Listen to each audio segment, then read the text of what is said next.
Iwang tayo sa ating debosyon, purihin ng Panginoon. Viva po, Jesus Nazareno, awit at papuri, alay namin sa'yo, dinggin ng dalangin at pagsamo ng bayan mo. Viva po, Jesus Nazareno.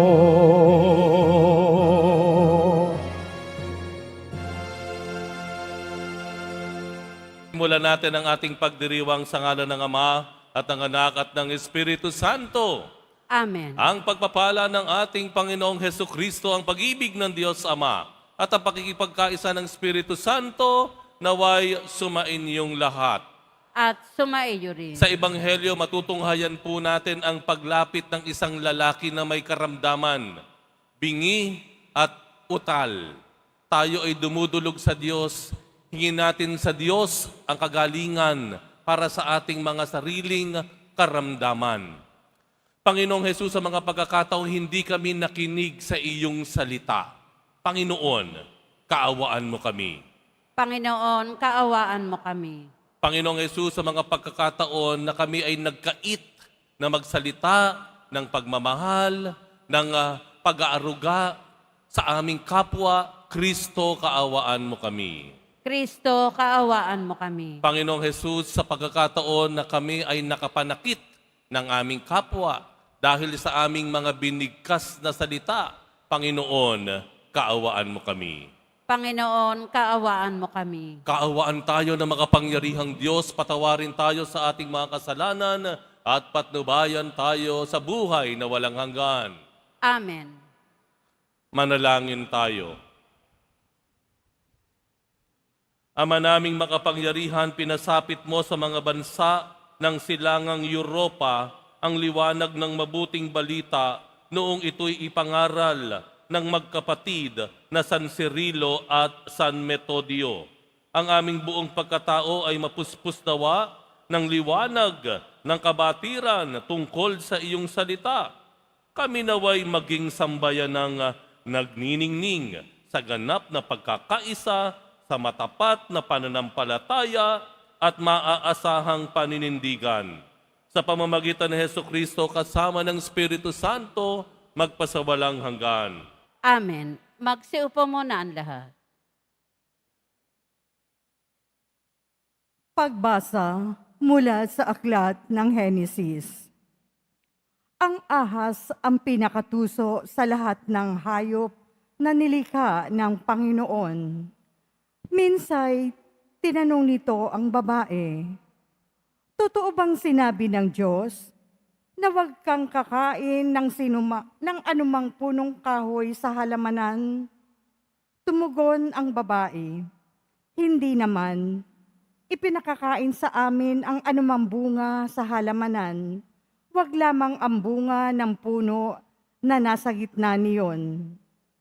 Pag kami raw ay kumain ng bunga nito o humipo man lamang sa punong iyon, mamamatay kami." "Hindi totoo iyan. Hindi kayo mamamatay," wika ng ahas.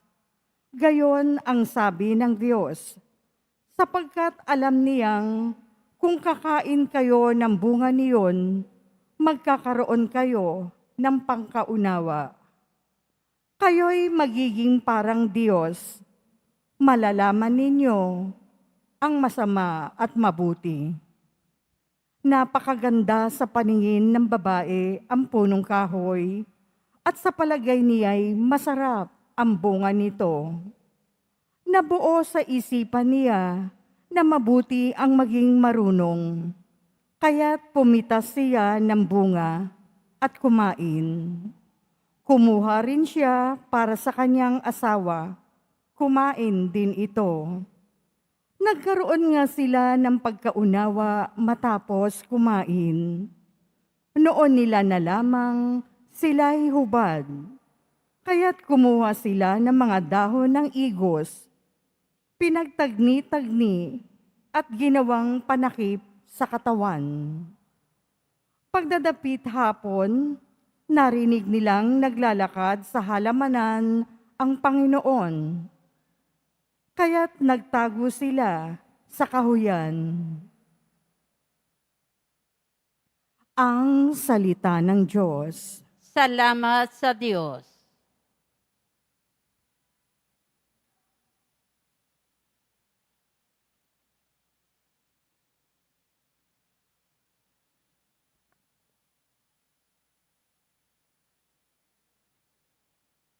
Mapalad ang pinagbigyang mahango sa kasalanan.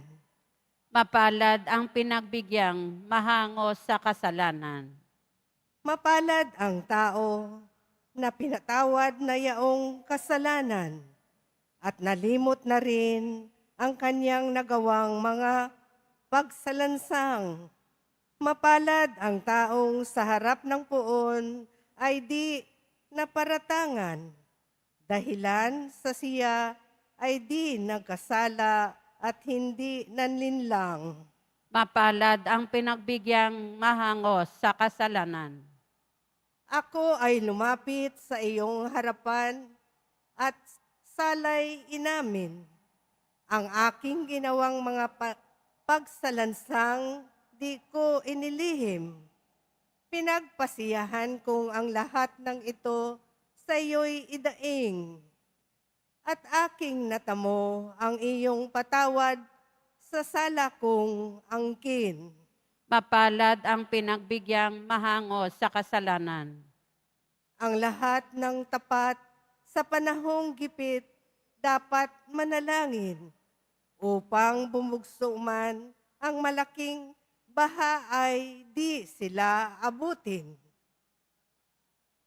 Mapalad ang pinagbigyang mahango sa kasalanan.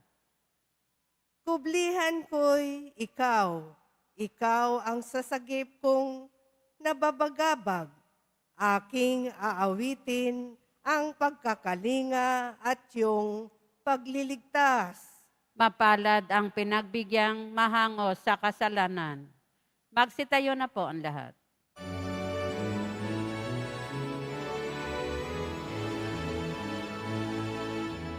Hallelujah, Hallelujah, Hallelujah, Hallelujah.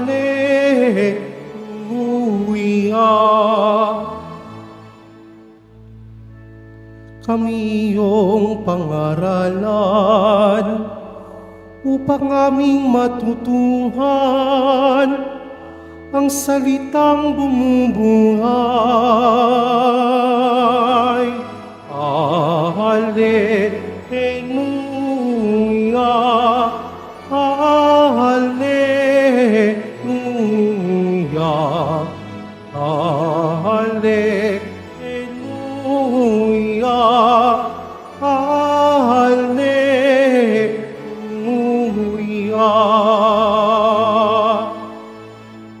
Sumainyo ang Panginoon. At sumaiyo rin. Ang mabuting balita ng Panginoon ayon kay San Marcos. Papuri sa iyo, Panginoon.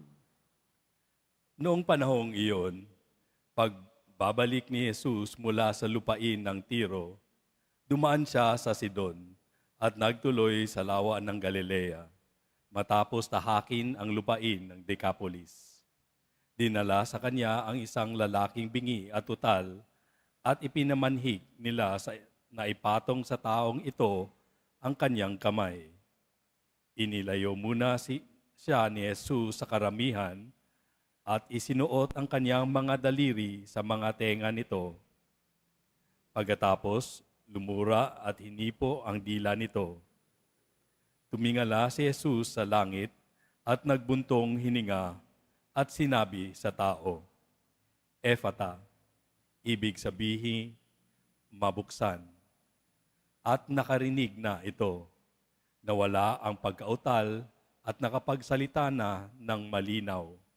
Sinabi ni Jesus sa mga tao na huwag ibalita ito kanino man, ngunit kung kailan sila pinagbabawalan, ay lalo naman nilang ipinamamalita ito.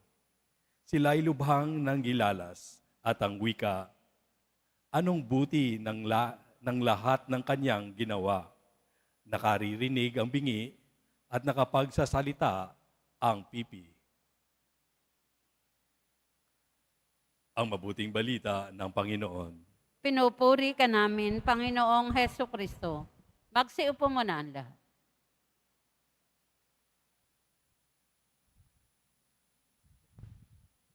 Mangyari nga lamang na yung ating mga kamay, taas natin yung dalawang kamay natin. Tapos sa pamamagitan ng kamay na yan, ihulma natin yung ating tainga, parang ganyan. Ihulma, ayan, oh. Hawakan yung tainga ganyan. Yung magkabila, yung punot dulo ng tainga natin, sa tips ng ating mga finger na. Gawa nyo na? O ngayon, ilagay nyo sa harap yung kamay na yan. Ihalagay sa harap, yan ganyan. Pagdikitin ninyo. Pagdikitin ninyo. So ano nakuha ninyo? Anong hugis po yan? Puso. Diba? Hawakan nyo lang. Sige lang, hawakan nyo. Puso, ayan. Tapos yung katabi nyo, sigurado walang ka-Valentines yan. Sabihin nyo, Happy Valentines. Happy Valentines sa iyo. Ayan.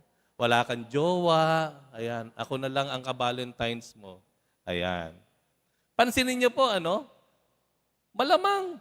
Kaya ginawa ng Diyos ang ating tainga na hugis, pag magkabilang hugis ng puso, marahil ipinapakita ng Panginoon sa atin na ang pakikinig sa pamamagitan ng tainga ay isa sa mga pangunahing paraan para tayo magmahal. Umibig. Listening is loving.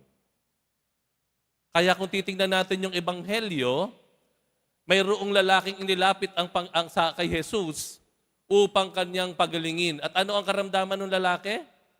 Hindi nakaririnig, bingi at utal. Sa tingin nyo, bakit nautal yung lalaki? Bakit nautal? Dahil hindi siya makapakinig ng maayos. Tama po? Yan naman eh. Ang ugat ng pagkautal niya, ang dahilan ng pagkautal niya, ay yung kanyang kawalan ng pandinig. Ayan. Kaya ano ang sinabi ng Panginoon? Ano yung isinigaw niya para pagalingin yung lalaki? Ephata. Sabihin nyo nga, Ephata. Ano ibig sabihin ng Ephata? Mabuksan. Pag sinabing mabuksan, ano ang binubuksan? Yung bibig o yung tainga ng lalaki? Yung tainga. Kasi nga hindi makapakinig eh.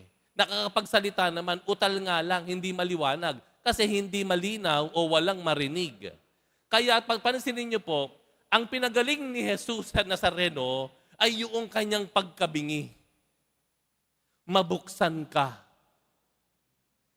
Maliwanag po sa atin na ang pakikinig ay isang uri ng pag-ibig o pagmamahal. Loving. Ayan, ano po? Kaya pansinin niyo po, minsan kapag tayo nakikinig, hindi tayo nagkakaunawaan. Bakit? Hindi kasi natin talaga pinakikinggan. Pag may kausap tayo, kaya maraming humahaba ang pagtatalo. Pansinin niyo po, ano? Yung mahahabang pagtatalo, ang dahilan po ng mahabang pagtatalo ay hindi dahil sa mabigat na hindi pagkakasundo o seryosong hindi pagkakasundo.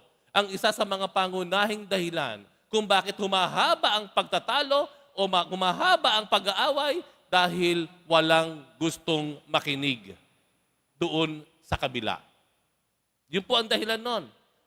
Malamang sa malamang, kung makikinig kayo sa bawat isa nung kaaway mo, sigurado malamang na malamang, iisa ang sinasabi nyo. Wala namang pagkakaiba yung inyong punto. It's just ayaw nyong makinig sa kanya. Minsan nakikinig lang tayo kunyari, pero naghahanda na yung ating isip doon sa ibabato natin sa kanya. Yung ipangsasalag. Di ba? Kaya nakaganyan ka lang. Akala mo nakikinig pero tagus-tagusan ang tingin mo sa kanya. Nag-iisip ka, ano ang ibabalik ko dito? Ano ang igaganti ko? Ano ang iyaharap ko sa mga akusasyon niya? But listening is loving. Ang pakikinig ay pagmamahal. Kaya pansinin niyo po, mga magulang, nasan po mga magulang dito? Ayan, dami niyong magulang. Bakit mas malapit ang anak ninyo sa barkada? Bakit mas manakikinig sila doon sa mga tropa nila kaysa sa mga pangaral ninyo? Bakit? Dahil yung tropa nila, yung barkada nila, handang makinig kahit 1 oras, 2 oras, 3 oras. Yung mga kaibigan nila, kaklasmate nila, nakikinig. Tayo, nagmamadali tayo lagi. Meron pa akong tatapusin na trabaho sa bahay. May ino-overtime pa ako. Pagod na ako, anak. Kaya hindi natin maibigay sa kanila yung kanilang hinahanap. Yun lang naman minsan hinahanap ng mga anak natin eh. Yung makinig tayo. Alam ng anak natin na hindi natin kayang ibilisan ng ganito, hindi natin kayang ibilisan ng ganoon. Minsan ang kailangan lang nila yung sandali na nakikinig tayo. Pinakikinggan natin siya. Kaya pansinin niyo, may mga magulang dito, ang turing sa inyo ng mga anak ninyo, best friend. May ganun ang magulang. Ang turing ng kanyang anak, buddy. Best friend ko yung mami ko. Best friend ko yung daddy ko. Sino yung mga mamit daddy o nanay at tatay na ganoon? Ito yung mga anak, mga magulang na talagang naglalaan ng oras, panahon para makinig sa kanilang mga anak. Di ba ang sarap nun? Magulang ka pero ang tawag sa iyo, pinagmamalaki ka sa mga kaibigan. Best friend ko kaya si mami ko. Best friend ko kaya daddy ko. Kasi nakikinig eh. Siguradong ikaw mas mahal mo anak mo. Pero bakit mas gusto nilang mamalagi doon sa kaibigan? Kasi doon nakikinig sila. Yung mga ano po, siguro ilang pagkakataon na witness nyo o nasaksihan ito. Yung magjowa. Nasaan po dito magjowa? Walang umaamin. No? May mga magjowa po, ang ganda-ganda ng babae. Ang ganda talaga. Yung lalaki, basta mabait siya. Yung lalaki, tinanong yung babae, binulungan, bakit naman yun ang ginawa mong jowa? Bakit naman yung sinagot mo? Ang dami-dami manligaw. Yan pa ang sinagot mo? Ano sagot ng babae? Eh kasi siya, nakikinig siya sa akin eh. Mahaba pasensya. Ang tiyaga. Nakikinig sa akin. Nakita niyo po? Kung gaano makapangyarihan ang pakikinig. Kaya ang Panginoon, no wonder, ang ating Jesus Nazareno, laging sinasabi, magdasal kayo, manalangin kayo. Sa Biblia, ilang beses sinabi ng Diyos, magdasal kayo. Walang humpay na pagdarasal. Bakit sinabi ng Panginoon na magdasal tayo lagi? Bakit? Bakit? Dahil gusto niyang makinig sa atin. Gusto niyang makinig sa atin. At maramdaman natin na mahal niya tayo. 2 bagay sa pakikinig. Number 1, pag nakikinig ka, pinahahalagahan mo yung tao. Pansinin mo, yung taong wala kang pakialam, di mo pinakikinggan. Pero sa panahon na ito, maraming tao ang nangangailangan ng pagpapahalaga. Try to listen. Kahit hindi mo kaanak, makinig ka. Pangalawa, pag nakikinig ka, natutulungan mo yung tao. Bakit? Kasi tama yung isinasagot mo. Natutulungan mo siya dahil tama ang naisasagot mo dahil ikaw ay nakinig. Ilagay uli natin ang kamay natin na kurting puso, 2 tainga. Nagsisimbolo ng pagmamahal ang ating pakikinig. Tapos, ituon natin sa mahal na poong Jesus Nazareno. Ituon natin sa ating mahal na poong Jesus Nazareno. Sabihin natin, Panginoong Jesus Nazareno, salamat sa pagmamahal mo po. At mahal na poong Jesus Nazareno, iniibig po kita. Turuan mo po akong makinig. Turuan mo po akong magmahal. Amen. Magsitayo po ang lahat.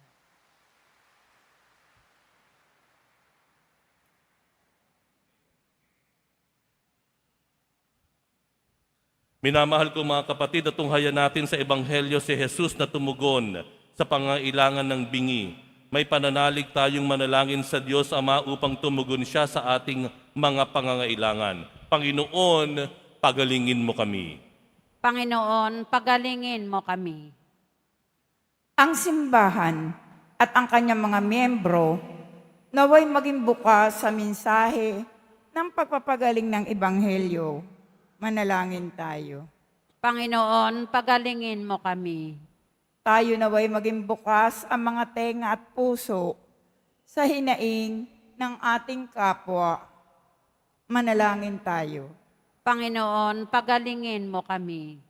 Atin nawan laging gamitin ang biyaya ng pagsasalita para ipahayag ang kaluwalhatian ng Diyos. Manalangin tayo. Panginoon, pagalingin mo kami. Ang mga nag-aaruga ng mga bingi at pipi, naway mapalakas ang kanilang kalooban ng mabubuting loob ni Kristo, ng kabutihang loob ni Kristo. Manalangin tayo. Panginoon, pagalingin mo kami.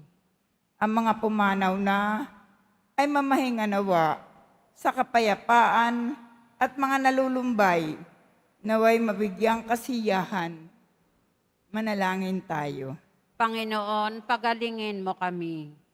Sa ilang sandali ng katahimikan, ating ipanalangin ang iba pang mga pangangailangan ng ating pamayanan, gayon din ang mga intensyon na inialay sa ating misa sa araw na ito, at isama na rin natin ang ating mga pansariling kahilingan.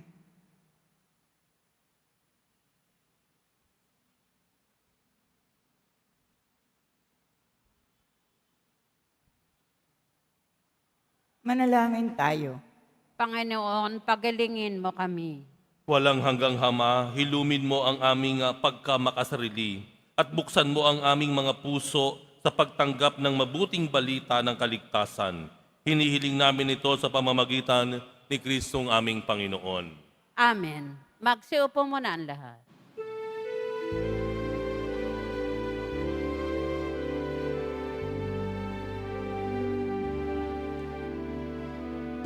Poong Jesus Nazareno, karirito kami sa harap mo.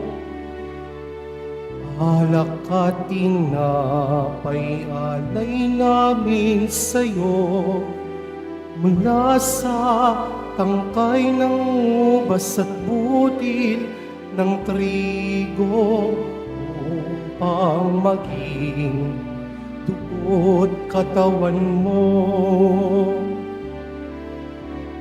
Jesus Nazareno, alak at tinapay sa tanan ay nagbibigay buhay, biyayang kaloob mo ay aming inaalay, aming hiling pagpapalat, buhay na dalisay. Manalangin kayo mga kapatid upang ang paghahain natin ay kalugdan ng Diyos amang makapangyarihan. Tanggapin nawa ng Panginoon itong paghahain sa iyong mga kamay, sa kapurihan niya at karangalan, sa ating kapakinabangan at sa buong sambayanan niyang banal. Ama naming lumikha, tunghayan mo ang mga alay naming nasa dambana ngayong sina San Cirilo at San Metodio ay ginugunita upang ang paghahaing ito na sa kanila ay nagpadakila ay magdulot sa amin ng patawad mong sagana. Sa pamamagitan ni Hesukristo kasama ng Espiritu Santo, magpasawalang hanggan. Amen. Sumainyo ang Panginoon. At sumaiyo rin. Itaas sa Diyos ang inyong puso at diwa. Itinaas na namin sa Panginoon. Pasalamatan natin ang Panginoong ating Diyos. Parapat na siya ay pasalamatan. Ama naming makapangyarihan, tunay nga marapat na ikaw ay aming pasalamatan sa pamamagitan ni Jesucristo na aming Panginoon. Kayong sila San Cirilo at San Metodio ay pinararangalan sa pamumuhay niyang totoong uliran at pagiging maaasahan sa panunungkulan, kaya't si Jesucristo na maaasahan sa katapatan ay malasakit na mga ulirang tagapangasiwa noon ay nagpapatuloy magpahanggang ngayon sa mga panalangin kanilang iniuukol, kaisa ng sambayanan mong dito ay nagtitipon. Kaya kaisa ng mga anghel na nagsisiawit ng papuri sa iyo, nang walang humpay sa kalangitan, kami nagbubunyi sa iyong kadakilaan.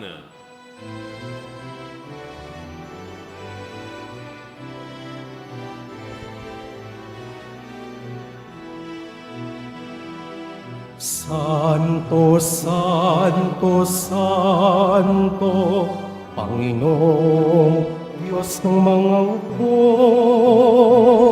napupuno ang langit at lupa ng kadakilaan mo. Hosana, Hosana, Hosana sa kaitaasan. Hosana, Hosana, Hosana sa kaitaasan.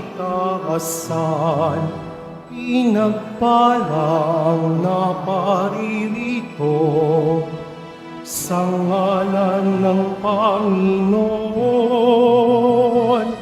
Hosana, Hosana, Hosana sa kaitaasan.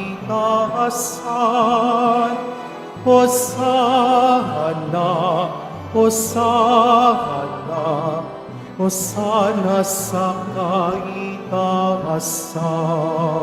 Magsiluhod po. Ama naming banal, ikaw ang bukal ng tanang kabanalan, kaya't sa pamamagitan ng iyong Espiritu, gawin mong banal ang kaloob na ito upang para sa amin ay maging katawan at dugo ng aming Panginoong Hesukristo. Bago niya pinagtiis ang kusang loob na maging handog, hinawakan niya ang tinapay, pinasalamatan kanya, pinaghati-hati niya yon, iniabot sa kanyang mga alagad at sinabi, tanggapin ninyong lahat ito at kanin, ito ang aking katawan na ihahandog para sa inyo.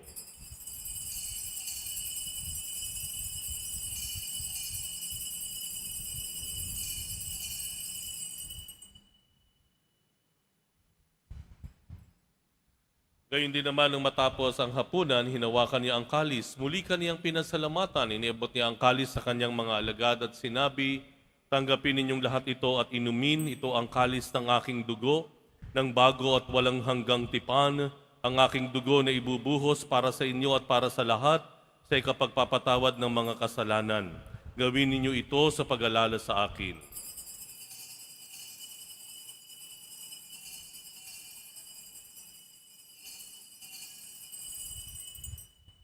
Tumayo po ang lahat.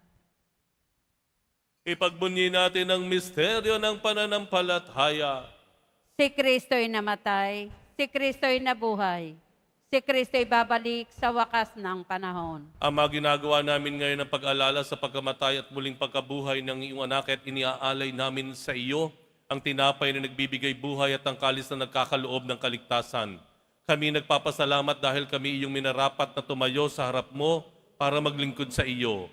Isinasamo namin kaming magsasalo-salo sa katawan at dugo ni Kristo ay mabuklod sa pagkakaisa sa pamamagitan ng Espiritu Santo. Amalingapin mo ang iyong simbahang laganap sa buong daigdig. Puspusin mo kami sa pag-ibig kay isa ni Francisco na aming Santo Papa at ni Jose na aming Arsobispo at ang Tanang Kaparian. Alalahanin mo rin ang mga kapatid naming nahimlay na may pag-asang sila'y muling mabubuhay, gayon din ang lahat ng mga pumanaw. Kaawaan mo sila at patuloyin sa iyong kaliwanagan. Kaawaan mo at pakindapatin kaming lahat na makasalo sa iyong buhay na walang wakas, kaisa na mahal na Birheng Maria na ina ng Diyos, ng kabiyak ng puso niyang si San Jose, kaisa ng mga apostol ni San Juan Bautista at ang lahat ng mga banal na namuhay dito sa daigdig ng kalugod-lugod sa iyo, maipagdiwang nawa namin ang pagpupuri sa ikararangal mo sa pamamagitan ng iyong anak na aming Panginoong Hesukristo. Sa pamamagitan ni Kristo, kasama niya at sa Kaniya, ang lahat ng parangal at papuri ay sa iyo, Diyos amang makapangyarihan, kasama ng Espiritu Santo, magpasawalang hanggan. Amen. Amen.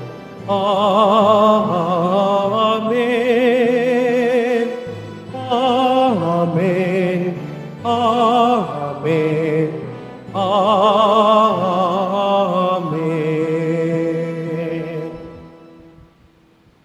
Idalangin po natin na hindi lamang tayo maging masunuring mga anak ng Diyos, na tayo rin ay maging magalang at mapagmalasakit na kapatid sa isa't isa.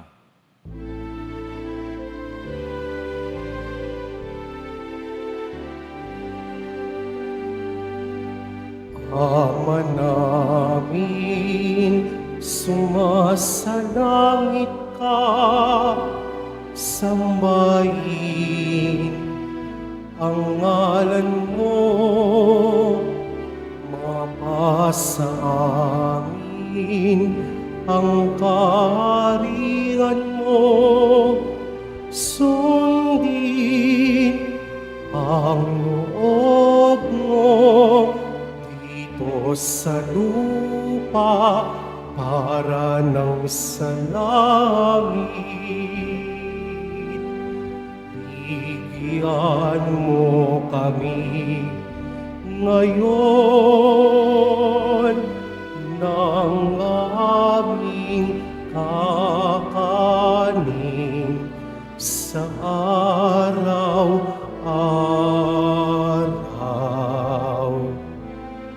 At patawarin mo kami sa aming mga sala, para ng pagpapatawad namin sa nagkakasala sa amin.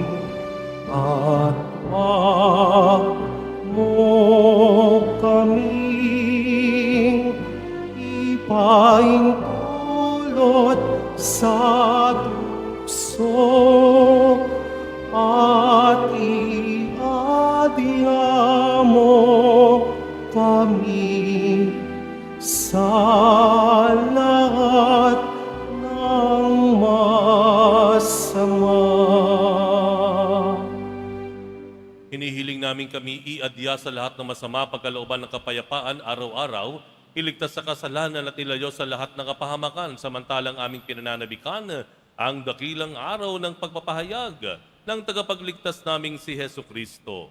Sapagkat iyo ang kaharian at ang kapangyarihan at ang kapurihan magpakailanman. Amen. Panginoong Hesu Kristo, sinabi mo sa iyong mga apostol, kapayapaan ang iniiwan ko sa inyo, ang aking kapayapaan ang ibinibigay ko sa inyo. Tunghayan mo ang aming pananampalataya at huwag ang aming pagkakasala. Pagkalooban mo kami ng kapayapaan at pagkakaisa, ayon sa iyong kalooban, kasama ng Espiritu Santo, magpasawalang hanggan. Amen. Ang kapayapaan ng Panginoon ay laging sumainyo. At sumaiyo rin. Magbigayan po tayo ng kapayapaan sa isa't isa. Kordero ng Diyos na nag-aalis ng mga kasalanan ng sanlibutan, maawa ka sa amin. Kordero ng Diyos na nag-aalis ng mga kasalanan ng sanlibutan, maawa ka sa amin. Kordero ng Diyos na nag-aalis ng mga kasalanan ng sanlibutan, ipagkaloob mo sa amin ang kapayapaan. Magsiluhod po ang lahat. Ito ang kordero ng Diyos, ito ang nag-aalis ng kasalanan ng sanlibutan, mapalad ang mga inaanyayahan at sa kanyang piging.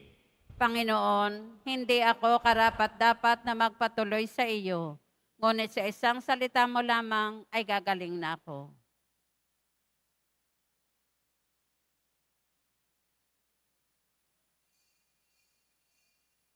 Para sa lahat ng tatanggap ng banal na komunyon, sasagot po tayo ng amen.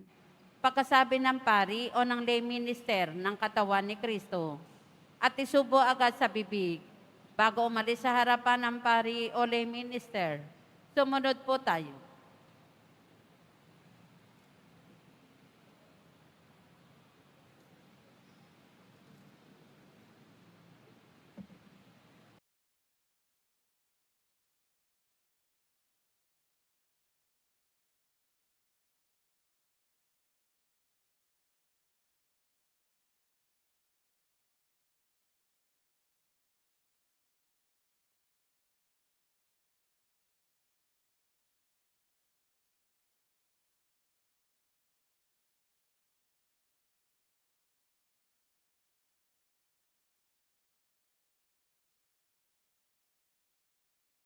Manalangin tayo. Ama naming mapagmahal, ang mga nakinabang ngayong ginugunita, sina San Cirilo at San Metodio, ay pagtibayin nawa at pag-ibayuhin sa panindigan sa kabuuan ng pananalig at sa pagtahak sa ipinakitang landasing hahantong sa pagkasagip sa pamamagitan ni Hesukristo kasama ng Espiritu Santo magpasawalang hanggan. Amen. Sumainyo ang Panginoon. At sumaiyo rin. Mahal na poong Jesus Nazareno, inihayag mo sa pamamagitan ng krus ang walang maliw na pag-ibig ng Diyos sa sangkatauhan. Pakinggan mo ang kahilingan, lalo na para sa mga nangangailangan ng iyong tulong at awa. Makamtanawa namin ang iyong kasagutan ng may utang na loob na tinatanaw.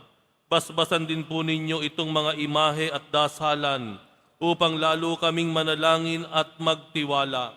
Sa pamamagitan ng bendisyon na ito, naway lalo kaming maging mapaglingkod, masunurin at tapat sa iyo na aming malwalhating Panginoon magpasawalang hanggan. Amen. At pagpalain kayong lahat ng makapangyarihang Diyos, Ama at Anak at Espiritu Santo. Amen. Umayo kayong taglay ang kapayapaan na pag-ibig ng Poong Jesus Nazareno. Salamat sa Diyos.